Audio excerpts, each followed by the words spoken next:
ივანიშვილ კობახიძის რეჟიმი ახლა ისეთ ჩიხშია, რომ თავისთვის გამოსავალი ნორმალური აღარ დაიტოვა, არანაირი.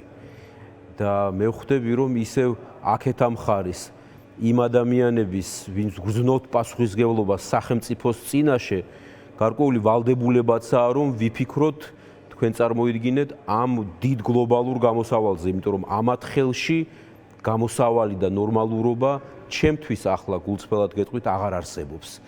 ეს რესურსი ამოიწურა, ოღონდ არა ამოიწურა არა თავისთავად, ან ამოიწურა ვიღაცის გამო, არამედ მათი მეცადინეობით. და ამ მეცადინეობაში გულისხმობ მათი გაუმაძღრობით, მათი ვერაგობით, მათი ბოროტი განზრახვებით.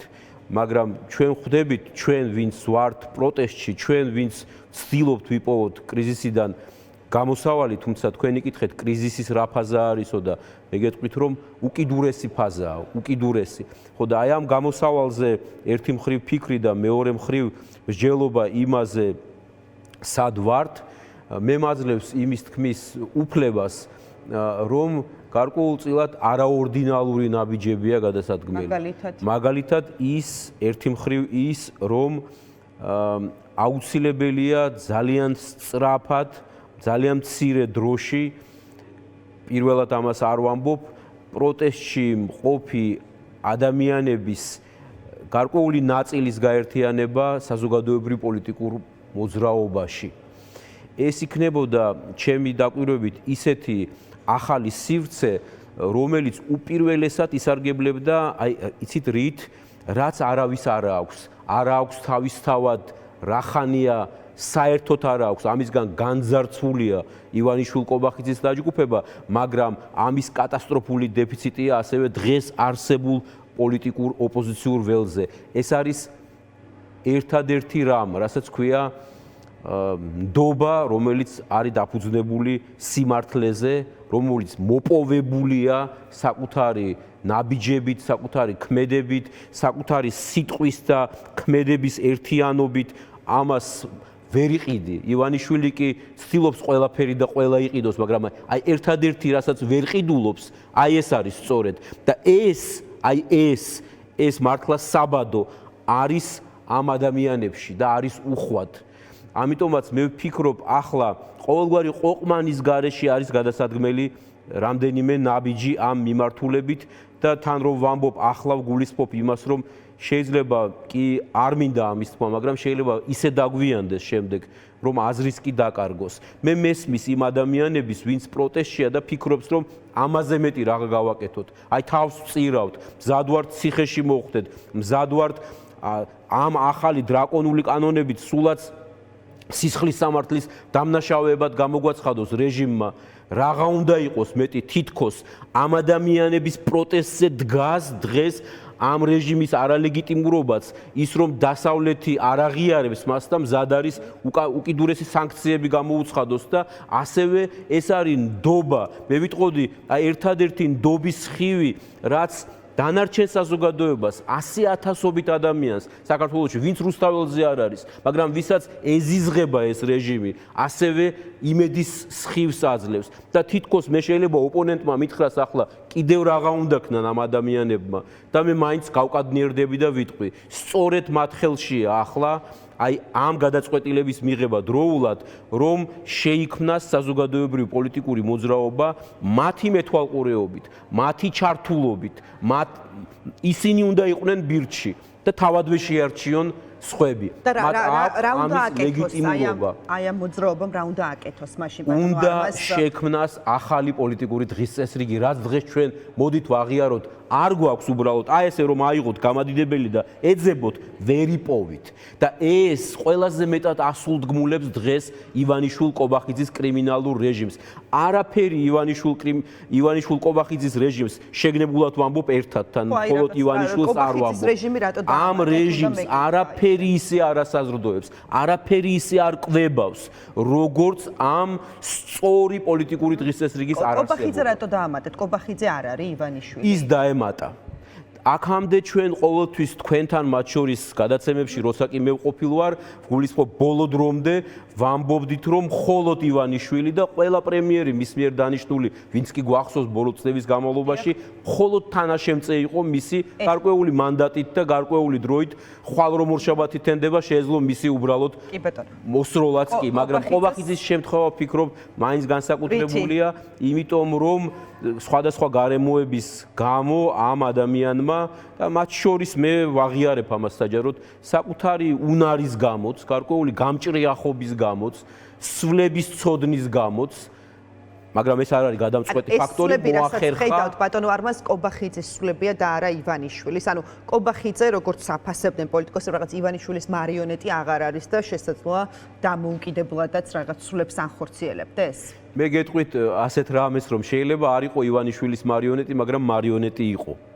აი რაზეა საუბარი. ჩვენ ეს ახლა ერთი გადახვევა მექნება მხოლოდ ჩვენ გვინდა ის ჩვენ აი ეს კამერა ახლა საიდანაც მოდის აი იმ ბატონსაც და მეც დარწმუნებული ვარ გვინდა ერთადერთი რამ რომ აქ იყოს მთავრობა რომელიც მარიონეტი არ იქნება გესმით და შენ ივანიშვილის მარიონეტი იქნები თუ კრემლის პირდაპირ იმაზე მიბმული ჩემთვის ამის გამო რაღაც შეღავათი არ არის პირიქით ერთი მეორეზე უარესია და რა არის უარესი არ ვიცი თუმცა ერთი ბმა არის ერთი ქსელია მე ამას იმიტომ გეუბნებით რომ ყობახიძემ ვხედავთ ამას მე საღაციდან არ გეუბნებით აი თქვენც ხედავთ ჩემზე უკეთ აშუქებთ ფაქტობრივად სისტემატურად ამბებს ხედავთ რომ მან შეძლო ის რაც ვერ მოახერხა აქამდე ვერც ერთმა პრემიერ-მინისტრმა ივანიშვილის ჩრდილქვეშ კერძოდ ძალოვანი ეგრეთ წოდებული ძალოვანი ხელმძღვანელების თუ მინისტრების თუ ვინც არიან იმათი ფაქტობრივად დაქვემდებარება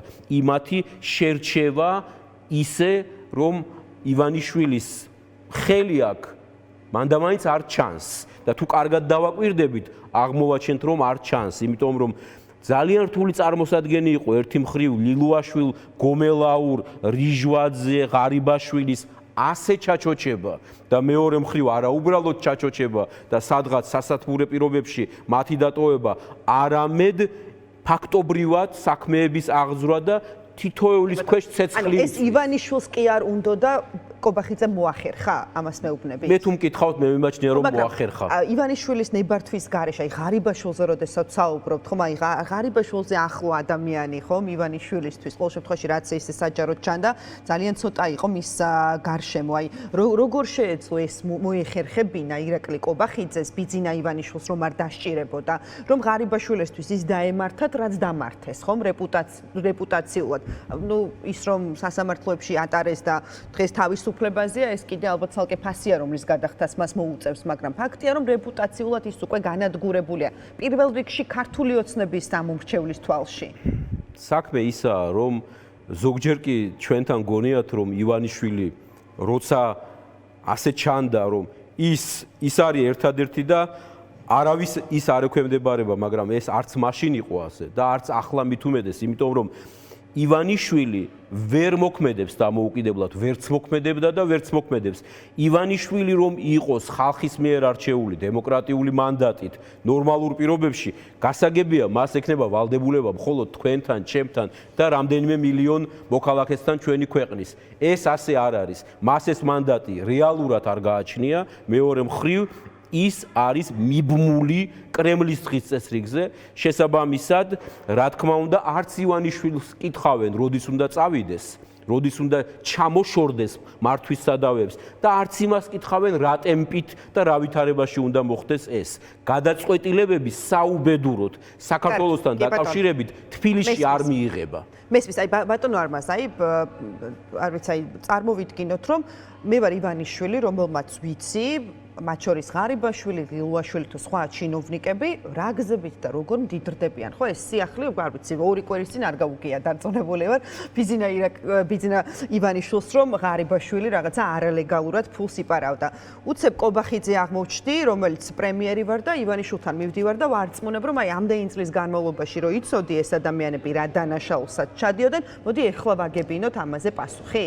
ამას მეუბნებით და ამას ათანხმდა ივანიშვილი? ჩემი დაკვირვებით ის შესაძლოა არც დათანხმებოდა ამას და მისთვის სულაც არ იყოს სასურველი რომ მისი გარემოცვის უახლოესი და უმთავრესი საყრდენი ღარიბაშვილი ახლა ასეთ შავ დღეში იყოს და ადამიანები გომელაური, ლილუაშვილი, რიჟვაძე, ვიზეც ყველაზე მეტად დებდა ფსონს ივანიშვილი ყოველთვის ბოლო წლების განმავლობაში ასეთ შავ დღეში იყვნენ, მაგრამ სწორედ მოხერხებულობაც არის ერთი მხრივ კობახიძის ჩემი დაკვირვებით და მეორე მხრივ ახალი დღის წესრიგი, სრულიად ახალი შეკვეთა კრემლიდან. რა არის ეს კობახიძის დღის წესრიგი მაშინ? კობახიძის დღის წესრიგი არის რამდენიმე, ერთი ის, რომ მისი ამოცანა ივანიშვილი ჩაანაცვლოს და კობახიძით? დიახ.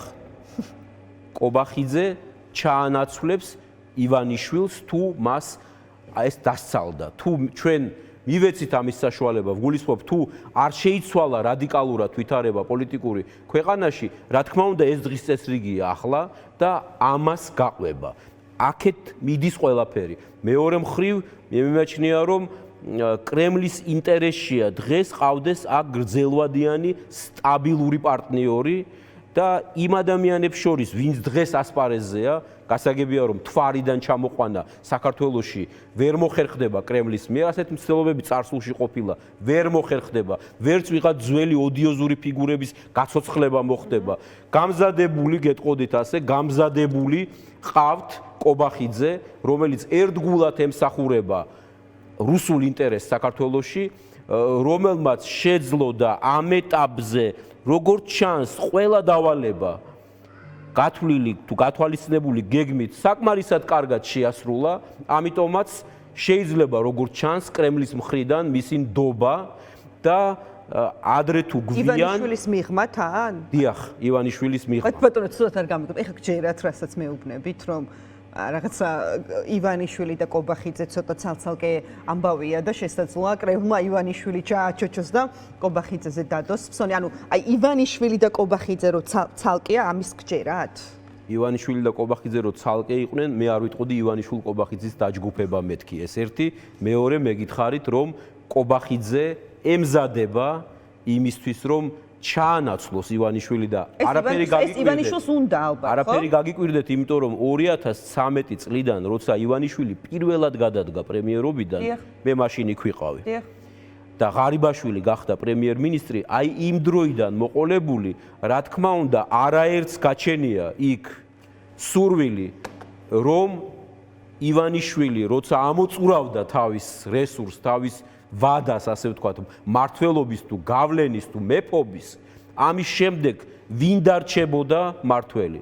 ბუნებრივადაც შეეძლოთ ეფიქრათ ამაზე. და იქ იყო გარკვეული კონკურენციაც. კალაძეც ფიქრობდა ამაზე, დარწმუნებული ვარ, ღარიბაშვილი თავისთავად, კობახიძე ნაკლებად და მოგვიანებით ჩაერთო ამ პროცესში.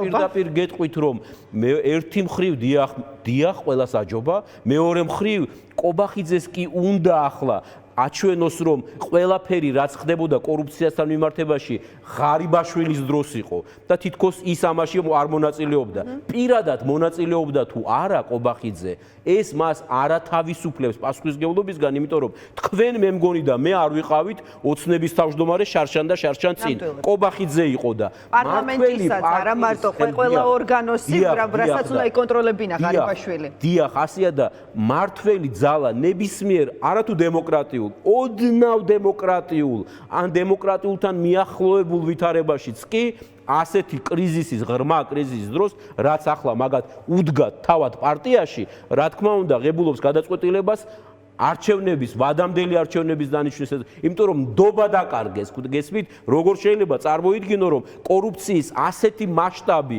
იყოს აღიარებული მათ მიერვე, ჩვენ ხო არ ვთქვით ეს, ჩვენ რომ ვთქვით, არავინ არ დაგვიჯერა. თავად აღიარეს, რომ ასეთი კოშმარი სჭირთ და ამას არაფერი არ მოყვეს გარდა იმისა, რომ კობახიძემ გადაწყვიტა ხელები, ასე ვთქვათ, შეახოცოს იმათ, ვინც ან დაიჭირა უკვე, ან ვის დაჭერასაც აპირებს. ეს ერთი ნაწილი და მეორე, დიახ, კობახიძემ სხვებს აჯობა. ეხა ამას რომ ვაღიარებთ, ეს არ ნიშნავს იმას, რომ კობახიძეს ვაღიარებთ ლიდერად ან ვერას დროს, იმიტომ რომ აჯობა რა ვითარებაში კრიმინალურ, კორუფციულ ტოტალურად უსამართლო გარემოში ჩაწეხვლით, ბინძური სვლებით, კი ბატონო. შიდა რაღაც დაპირისპირებით, რაც ასე უხვად გაამრავლა ივანიშვილმა. მან დათესა ეს და მე უბრალოდ იმის თქმა მინდა, ჩემი ვერსია თუ ვარაუდი ისაა, რომ აი ამ თესვაში რას მოიმკის, შესაძლოა თავადაც ნახოს და ძალიან ემწაროს, იმიტომ რომ დათესა ისეთი რამ, რაც მას შეუქმნის ასევე პრობლემას. ამ არანორმალურ რეჟიმში, აი ამ არანორმალურ ქაოსშიც ვიტყოდი, ის შეიძლება მძევალიც გახდეს ამ სისტემის, სულ არ გამოვრიცხავ, თუ საბოლოოდ ასე გადაწყდა მოსკოვში. კი ბატონო. ძალიან საინტერესო იყო ბატონო არმას მინდა გითხრათ. ნახოთ შედეგი რა იქნება, მაგრამ ეს რაც ხდება იქ კულუარებში, საქართველოს ეხება, სხვას რომ ეხებოდა შეიძლება ამდენი არ გვესაუბრა. უბრალოდ იმიტომ გვჭირდება, რაც თავში გითხარით, ახალი დღის წესრიგი, პროტესტში მყოფი ადამიანების და ნორმალური მოქალაქეების, რომ ეს უბედურება დროულად დავასრულოთ, თორემ მერე შეიძლება მოგვიწიოს საუბარი იმაზე, რომ კობახიძემ ჩაანაცვლა კიდეც, შეძლო მანტიის მოსხმა და გარწმუნებთ, თუ ეს მოხდა, ღმერთმა დაგვიფაროს, მაშინ ივანიშვილი შეიძლება ვიღაცას მოენატროს.